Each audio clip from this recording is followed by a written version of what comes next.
জুলাই মানবতা বিরোধী অপরাধের অন্তত ৭০ মামলায় কার্যক্রম নিষিদ্ধ আওয়ামী লীগের রাজনীতির সঙ্গে যুক্ত ২ শতাধিক রাজনৈতিক নেতা ও প্রভাবশালী ব্যক্তি গ্রেফতার হয়ে কারাগারে। আন্তর্জাতিক অপরাধ ট্রাইব্যুনালের প্রসিকিউশন ও বিভিন্ন আদালতের তথ্য অনুযায়ী প্রায় ২ বছরে আটকদের মধ্যে রয়েছেন ৪৩ জন সাবেক মন্ত্রী প্রতিমন্ত্রী, ৪৫ জন সাবেক এমপি এবং ১০৩ জন সরকারি কর্মকর্তা, যাদের মধ্যে ১৬ জন বর্তমান ও সাবেক সেনা সদস্য এবং ঊর্ধ্বতন পুলিশ কর্মকর্তা। এছাড়া ৫ জন জ্যেষ্ঠ সাংবাদিক, ৪ জন বিশিষ্ট ব্যক্তি এবং ১৯ জন বিভিন্ন রাজনৈতিক দলের নেতাকর্মী।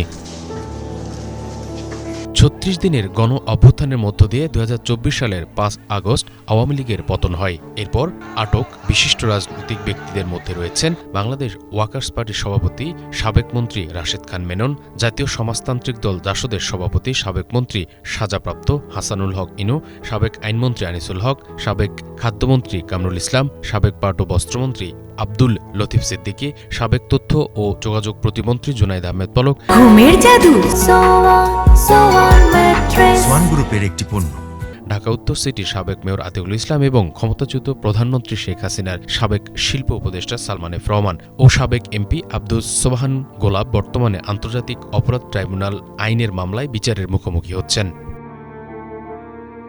এদিকে বেশ কয়েকটি মামলায় পলাতক রয়েছেন সাবেক প্রধানমন্ত্রী, মৃত্যুদণ্ডাদেশপ্রাপ্ত শেখ হাসিনা, সাবেক মন্ত্রী ও আওয়ামী লীগের সাধারণ সম্পাদক ওবায়দুল কাদের, সাবেক মন্ত্রী শেখ ফজলুল করিম, সাবেক তথ্যমন্ত্রী ড হাসান মাহমুদ, সাবেক মন্ত্রী জাহাঙ্গীর কবির নানক, ঢাকা দক্ষিণে সাবেক মেয়র ব্যারিস্টার শেখ ফজলেনুর তাপস, সজীব ওয়াজেদ জয়, সাবেক এমপি মাহবুবুল আলম হানিফ, আফম বাহাউদ্দিন নাসিম, ডিবির সাবেক প্রধান হারুনুর রশিদ, যুবলীগের চেয়ারম্যান ওমর ফারুক চৌধুরী সহ আরও অনেকে। গণঅভ্যুত্থান সম্পর্কিত ১২ মামলায় ১ বছরেরও বেশি সময় কারাগারে থাকার পর সম্প্রতি কারাগার থেকে মুক্তি পেয়েছেন নারায়ণগঞ্জ সিটি কর্পোরেশনের মেয়র ডাক্তার সেলিনা হায়াত আইভী। এর আগে মুক্তি পান সাবেক স্পিকার ড শিরিন শারমিন চৌধুরী। জুলাই গণঅভ্যুত্থানের সময় মানবতা বিরোধী অপরাধের একাধিক মামলায় অভিযুক্ত ব্যক্তিদের তালিকায় আরও আটক রয়েছেন সাবেক বিচারপতি, প্রধান নির্বাচন কমিশনার, শিক্ষাবিদ, সরকারি কর্মকর্তা, আইনজীবী, সাংবাদিক এবং নাগরিক সমাজের বিভিন্ন পেশার মানুষ।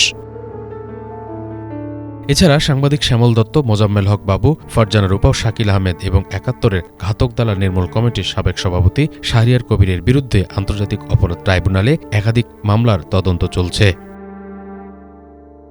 আন্তর্জাতিক অপরাধ ট্রাইব্যুনালের চিফ প্রসিকিউটর আমিনুল ইসলাম বলেন, এ পর্যন্ত মানবতা বিরোধী অপরাধের তদন্তের জন্য ১০৫টি অভিযোগ গ্রহণ করা হয়েছে এবং আরও ৫ শতাধিক অভিযোগ যাচাই বাছাই করা হচ্ছে। তিনি বলেন, বর্তমানে ২৪টি মামলা বিচারাধীন এবং ৩৬টি মামলা তদন্ত চলছে। যারা কারাগারে আটক এবং পলাতক আছেন তাদের বিচারও চলমান। পলাতক যাদের বিরুদ্ধে গ্রেফতারি পরোয়ানা জারি হয়েছে তাদের ফিরিয়ে আনতে সরকারের সব পক্ষ থেকে সব প্রক্রিয়া অব্যাহত রয়েছে। একই সঙ্গে জারি হওয়া গ্রেফতারি পরোয়ানার নথিপত্র ইন্টারপোলের মাধ্যমে পাঠানো হচ্ছে। Banglavision news desk.